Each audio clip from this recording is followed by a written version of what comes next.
ಈ ಒಂದು ಆಪಾದನೆ ಬಂದ ಮೇಲೆ ನಾನೇ ನ್ಯಾಯಾಲಯಕ್ಕೆ ಗೌರವ ಕೊಟ್ಟು ಈ ನೆಲದ ಕಾನೂನನ್ನು ಗೌರವಿಸಬೇಕು ಅಂತ ಹೇಳಿ ಪೊಲೀಸ್ ಸ್ಟೇಷನಲ್ಲಿ ಏನು ನನ್ನ ಮೇಲೆ ಆಪಾದನೆ ಬಂದಿದೆ ಅಂತಕ್ಕಂಥ ವಿಚಾರ ಕೇಳಲಿಕ್ಕೆ ಬಂದಾಗ ವೈಯಕ್ತಿಕವಾಗಿ ಅವರೇ ಈ ನೆಲದ ಕಾನೂನು ನಾನು ಏನು ನನ್ನ ಮೇಲೆ ಆಪಾದನೆ ಇದೆ ಅದ್ರ ಬಗ್ಗೆ ಯಾವ ಆಪಾದನೆ ಇದೆಯೋ ಆ ಆಪಾದನೆ ಬಗ್ಗೆ ಅವರೇ ಯಾವ ರೀತಿ ತನಿಖೆ ಮಾಡಬೇಕು ನೀವು ನಾನು ಈ ನೆಲದ ಕಾನೂನಿಗೆ ನಾನು ಬೆಲೆ ಕೊಡಬೇಕು ಅಂತೇಳಿ ಬಂದಾಗ ಅವರನ್ನು ಕಸ್ಟಡಿಗೆ ತೊಗೊಂಡಿದ್ದಾರೆ. ಕಸ್ಟಡಿಲಿದ್ದಾಗ ನಾವು ಅವರನ್ನು ನೋಡಲಿಕ್ಕೆ ಬರಲ್ಲ. ನಾವು ಕೇಳಿದ್ವಿ ಯಾವ ಕಾರಣಕ್ಕೋಸ್ಕರ ಏನು ಅಂತ ಪೊಲೀಸವ್ರು ಕೇಳಿದ್ವಿ.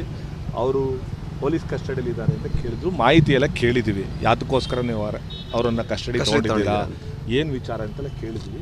ಅವ್ರು ಹೇಳಿದ್ದಾರೆ ನಿನ್ನೆ ಏನು ಹೊಳೆನರಸೀಪುರ ರೂರಲ್ ಪೊಲೀಸ್ ಸ್ಟೇಷನಲ್ಲಿ FIR ಪ್ರಕರಣ ದಾಖಲಾಗಿದೆ, ಆ ಪ್ರಕರಣಕ್ಕೆ ಸಂಬಂಧಪಟ್ಟಂತೆ ನಾವು ಪೊಲೀಸ್ ಕಸ್ಟಡಿಗೆ ತೊಗೊಂಡಿದ್ದೀವಿ ಸರ್ ಅಂತ ಹೇಳಿದ್ದಾರೆ. ಅವರು ಜನಪ್ರತಿನಿಧಿ ಇರೋದ್ರಿಂದ ಕಾನೂನಿನಲ್ಲಿ ಅವರನ್ನು ಬೆಂಗಳೂರಿನ ಜನಪ್ರತಿನಿಧಿ ನ್ಯಾಯಾಲಯಕ್ಕೆ ಅವರನ್ನು ಹಾಜರುಪಡಿಸಬೇಕು. ಇವತ್ತು ಸಂಜೆ ಒಳಗಡೆ ಅವರು ಬೆಂಗಳೂರಿನ ಜನಪ್ರತಿನಿಧಿ ನ್ಯಾಯಾಲಯಕ್ಕೆ ಹಾಜರುಪಡಿಸ್ತಾರೆ. ಮುಂದಿಂದು ನಾವು ಕಾನೂನಿನಾತ್ಮಕವಾದಂತಹ ಏನು ಪರಿಹಾರಗಳಿದೆ ಅದನ್ನು ನಾವು ಪೊಲೀಸವ್ರಿಗೆ ಹೇಳಿದ್ದಾರೆ. ಸಂಪೂರ್ಣವಾಗಿ ಅವರು ತನಿಖೆಗೆ ಸಹಕರಿಸ್ತಿದ್ದಾರೆ ಅಂತ ಹೇಳಿದ್ದಾರೆ. ಆ ಕಾರಣಕ್ಕೋಸ್ಕರವಾಗಿ ನಾವು ಮುಂದಿನದನ್ನು ನ್ಯಾಯಾಲಯದಲ್ಲಿ ಮುಂದುವರಿಸ್ಕೊಂಡು ಏನು ಕಾನೂನಿನ ಇದಿದೆ ಅದರ ಪ್ರಕಾರ ಹೋಗ್ತೀವಿ ಸರ್. ಇಲ್ಲ ನಮ್ಮ ಜೊತೆ ಮಾತಾಡಲಿಕ್ಕೆ ಅವಕಾಶ ಕೊಟ್ಟಿಲ್ಲ. ಅದು ಯಾಕೆ ಅಂದರೆ ಅವರು ಪೊಲೀಸ್ ಕಸ್ಟಡಿಯಲ್ಲಿದ್ದಾಗ ತನಿಖೆಯಲ್ಲಿದ್ದಾಗ ಅದು ಆ ರೀತಿ ಮಾಡಲಿಕ್ಕೆ ಬರಲ್ಲ. ಅವರು ನಾವು ತನಿಖಾಧಿಕಾರಿಗಳನ್ನ ಕೇಳಿದಾಗ ಅವರು ನಮಗೆ ಮಾಹಿತಿ ಕೊಟ್ಟಿದ್ದಾರೆ. ಎಷ್ಟೊತ್ತಿಗೆ ಇದು ಮಾಡಿದ್ದೀವಿ, ನಾವು ಎಷ್ಟೊತ್ತಿಗೆ ಅವ್ರನ್ನ ಬಂಧಿಸಿದ್ದೀವಿ, ಯಾವ ವಿಚಾರಕ್ಕೆ ಬಂಧಿಸಿದ್ದೀವಿ ಅಂತ ಕೇಳಿದ್ದಕ್ಕೆ ಅವ್ರು ಹೇಳಿದ್ದಾರೆ. ಅವರು ಪೊಲೀಸ್ ತನಿಖೆಯಲ್ಲಿದ್ದಾರೆ. ಅವ್ರನ್ನ ಇವತ್ತು ಸಂಜೆ ಅಲ್ಲಿ ಇದರಲ್ಲಿ ಬೆಂಗಳೂರಿನಲ್ಲಿ ಅವ್ರನ್ನ ಸ್ಪೆಷಲ್ ಕೋರ್ಟಲ್ಲಿ ಅಡ್ಯೂಸ್ ಮಾಡಿದ್ರೆ ನಡಿ ಈಗ ಶುರು ಮಾಡೋಣ.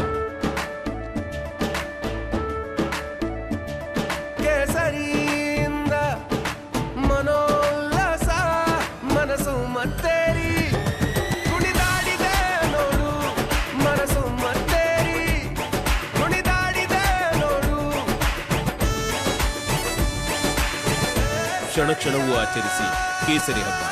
ವಿಮಲ್ ಬಾಯಲ್ಲಿ ಹೇಳಿ ಕೇಸರಿ. ಅಲ್ಲಿ ನಾವು ಅವ್ರನ್ನ ಹೋಗಿ ಭೇಟಿ ಮಾಡಿ ಬೆಂಗಳೂರಲ್ಲಿ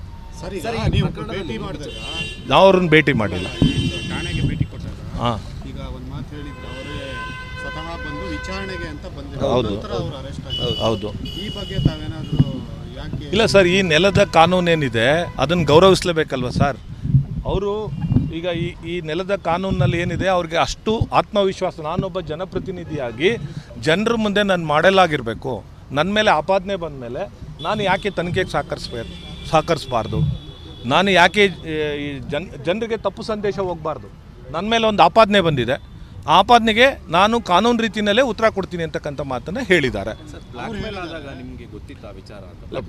ಸರ್ ಇದು ಯಾವ ವಿಚಾರ, ಬ್ಲಾಕ್ ಮೇಲು ಮತ್ತೊಂದು ಏನೂ ಗೊತ್ತಿಲ್ಲ ಸರ್. ಎಲ್ಲ ತನಿಖಾ ಹಂತದಲ್ಲಿರೋದ್ರಿಂದ ತನಿಖೆಯಿಂದ ನಾನು ಮಾಧ್ಯಮದ ಮುಖೇನ ಕೇಳ್ಕೊಳ್ತಕ್ಕಂಥದ್ದಿಷ್ಟೇ, ಸತ್ಯಾಸತ್ಯತೆಯನ್ನು ದಯಮಾಡಿ ಇದರಲ್ಲಿ ಈಚೆಗೆ ತನ್ನಿ ಅಂತಕ್ಕಂಥದ್ದನ್ನು ನಾನು ನಿಮಗೆ ಕೈ ಮುಗಿದು ಮನವಿ ಮಾಡ್ತೇನೆ. ಈ ವಿಚಾರದಲ್ಲಿ, ಈ ಪ್ರಕರಣದಲ್ಲಿ ಒಬ್ಬ ವಕೀಲನಾಗಿ ಅಲ್ದಲೇ ಸತ್ಯಾಸತ್ಯತೆಗಳು ಈಚೆಗೆ ಬರಬೇಕು.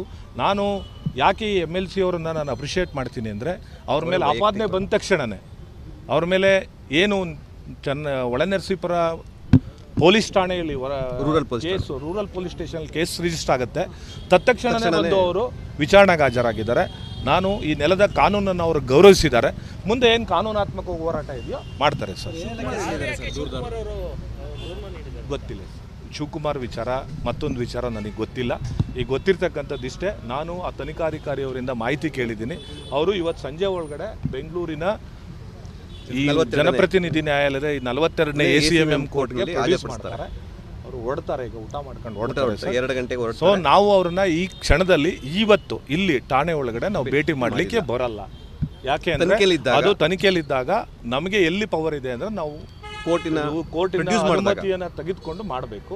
ಈಗ ಆ ಕಾರಣಕ್ಕೋಸ್ಕರವಾಗಿ ನಾವು ಅವ್ರನ್ನ ಭೇಟಿ ಮಾಡಿಲ್ಲ. ತನಿಖಾಧಿಕಾರಿಯವರ ಕೊಠಡಿಯಲ್ಲಿ ತನಿಖಾಧಿಕಾರಿಯವ್ರನ್ನ ಭೇಟಿ ಮಾಡಿ ಸಂಪೂರ್ಣವಾದ ಮಾಹಿತಿಯನ್ನು ಪಡೆದು ಬಂದಿದ್ದೀವಿ. ಅವ್ರು ಹೇಳಿದಿಷ್ಟೇ, ತನಿಖೆಗೆ ಸಹಕರಿಸ್ತಾ ಇದ್ದಾರೆ ಸರ್, ನಾವು ಬೆಂಗಳೂರಿಗೆ ತೊಗೊಂಡೋಗಿ ಪ್ರೊಡ್ಯೂಸ್ ಮಾಡ್ತೀವಿ ಅಂತ ಹೇಳಿದ್ದಾರೆ. ಮುಂದೆ ಕಾನೂನಾತ್ಮಕವಾಗಿ ಏನು ಹೋರಾಟ ಇದೆಯೋ ಅದು ನಾಳೆಯಿಂದ ಕಾನೂನಾತ್ಮಕವಾಗಿ ನ್ಯಾಯಾಲಯದಲ್ಲಿ ಹೋರಾಟ ಮಾಡ್ತೀವಿ.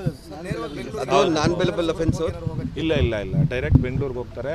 377 ಏನಿದೆ ಅದು ನಾನ್ ಬೇಲಬಲ್ ಅಫೆನ್ಸು.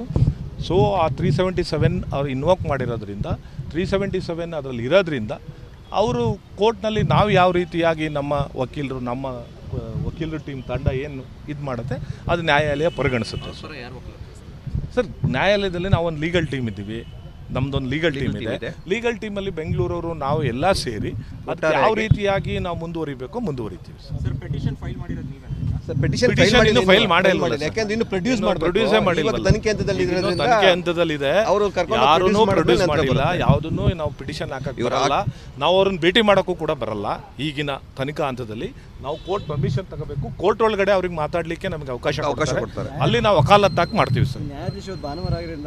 ಮನೆಗೆ ಕೊಟ್ಬಿಟ್ಟು ಹೋಮ್ ಆಫೀಸ್ ಅಂತಲೇ ಇದೆ, ಹೋಮ್ ಆಫೀಸ್ಗೆ ಪ್ರೊಡ್ಯೂಸ್ ಮಾಡ್ತಾರೆ ಸರ್. ನಮ್ಮ ಲೀಗಲ್ ಟೈಮಲ್ಲಿ ನಾವು 10 ಜನ ಇದ್ದೀವಿ ಸರ್. ಅದರಲ್ಲಿ ನಮ್ಮ ಇನ್ನೊಬ್ಬರು ವಕೀಲರು ಬೆಂಗಳೂರು ನಮ್ಮ ಅರುಣ್ ಅಂತಿದ್ದಾರೆ. ನಾನು ಅವ್ರಿಗೂ ಮಾಹಿತಿ ಹೇಳ್ತೀನಿ ಹಿಂಗೆ ಎಷ್ಟೊತ್ತಿಗೆ ಕರ್ಕೊಂಡು ಬರ್ತಾರೆ ಅಂತ. ಇಲ್ಲಿ ಪ್ರೊಡ್ಯೂಸ್ ಮಾಡಿದ್ರೆ ನಾವು ಅಪಿಯರ್ ಆಗ್ತಿದ್ವಿ, ಈಗ ಅಲ್ಲಿ ಪ್ರೊಡ್ಯೂಸ್ ಮಾಡೋದ್ರಿಂದ ಅಲ್ಲಿ ಅಪಿಯರ್ ಆಗ್ತಾರೆ. ಇಲ್ಲ ಸರ್, ಇಲ್ಲ ಅದು ನಮಗೆ ಕಾನೂನಾತ್ಮಕವಾದಂಥ ಕೋರ್ಟಿನ ನಡವಳಿಕೆ ಬರಲ್ಲ. ಅವರು ನಾನ್ ಬೇಲಬಲ್ ಅಫೆನ್ಸ್ ಇರೋದ್ರಿಂದ ಕೋರ್ಟ್ ಮುಂದೆ ಪ್ರೊಡ್ಯೂಸ್ ಮಾಡಲೇಬೇಕು, ಮಾಡ್ತಿದ್ದಾರೆ. ಇಟ್ ಈಸ್ ಅದು ಪ್ರೋಸೆಸ್ ಆಫ್ ಲಾ. ಈ ಪ್ರೋಸೆಸ್ ಆಫ್ ಲಾದಲ್ಲಿ ಅವ್ರು ಏನು ಮಾಡಬೇಕು ಅಂದ್ಕೊಂಡಿದ್ರೆ ಅದು ಮಾಡಿದ್ದಾರೆ. ಥ್ಯಾಂಕ್ ಯು, ಎಲ್ಲರಿಗೂ ಧನ್ಯವಾದಗಳು. ಕ್ಯಾಪ್ಟನ್ ಅರ್ಜುನ್ ಕೊಂದಿದ್ದು ಯಾರು? ಅವ್ರ ನರೇಟಿವ್ ಎಲ್ಲಿ ತಂದಿಟ್ಟಿದ್ದಾರೆ ಅಂತಂದ್ರೆ ಸಂಪತ್ತನ್ನ ಹಂಚಿಬಿಡೋದು ಅಂತ. ಇದು ಸ್ಟುಡಿಯೋ ಟಿಪ್ಪು ಜಯಂತಿ ಮಾಡಕ್ಕೆ ಅವ್ರಿಗೆ ಖಂಡಿಸಿದ್ರು. Very nice. ಯಾರು ತಪ್ಪು ಮಾಡಿರೋದಿಲ್ಲಿ? ಓಲೈಕೆ ಹೇಳಿಕೆ ಇದು ಅಂತ ಹೇಳಿ ಯಾಕೆ ಪರಿಗಣಿಸಬಾರದು? I.N.I. ವೇದಿಕೆ ಇದು ಫೋಟೋ ಎಲ್ಲರದು ಒಂದು ಟೈಮ್. ನಿಮ್ಮ ಸಮಯ ಮುಗಿದಿದೆ. ಅವ್ರು ಹೇಳೋಕ್ಕಿಂತ ಮುಂಚೆನೆ ಹೇಗೆ ಪ್ರತಾಪ್ ಸಿಂಹ ಪಾಸ್ ಕೊಟ್ಟಿದಂತ ಆಗ್ಲಿ ಡಿಕ್ಲೇರ್ ಆಗೋಗಿತ್ತು ಅಂತ ನನಗೊಂದು ಡೌಟ್ ಬಂತು. ಸಾಕು ನಿಲ್ಸಿ. ಕೆಟ್ಟ ಪದ ಬಳಕೆ ಕಾಂಪಿಟೇಷನ್ ಇಟ್ಟಿಲ್ಲ ನಾವಿಲ್ಲಿ.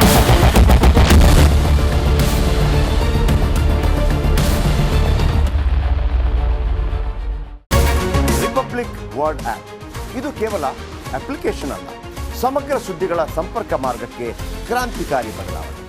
ರಿಪಬ್ಲಿಕ್ ವರ್ಡ್ ಆ್ಯಪ್ ಕೇವಲ ಸುದ್ದಿ ಅಪ್ಲಿಕೇಶನ್ ಪರಿಚಯಿಸ್ತಾ ಇಲ್ಲ, ಬದಲಾಗಿ ಡಿಜಿಟಲ್ ಸುದ್ದಿ ಬಳಕೆಯ ಹೊಸ ಯುಗಕ್ಕೆ ನಾಂದಿ ಹಾಡ್ತಾ ಇದೆ. ಇದೊಂದು ಬ್ರೇಕಿಂಗ್ ನ್ಯೂಸ್, ಪ್ರಭಾವಶಾಲಿ ಕಾರ್ಯಕ್ರಮಗಳಿಗೆ ಗಟ್ಟಿಯಾದ ನ್ಯೂಸ್.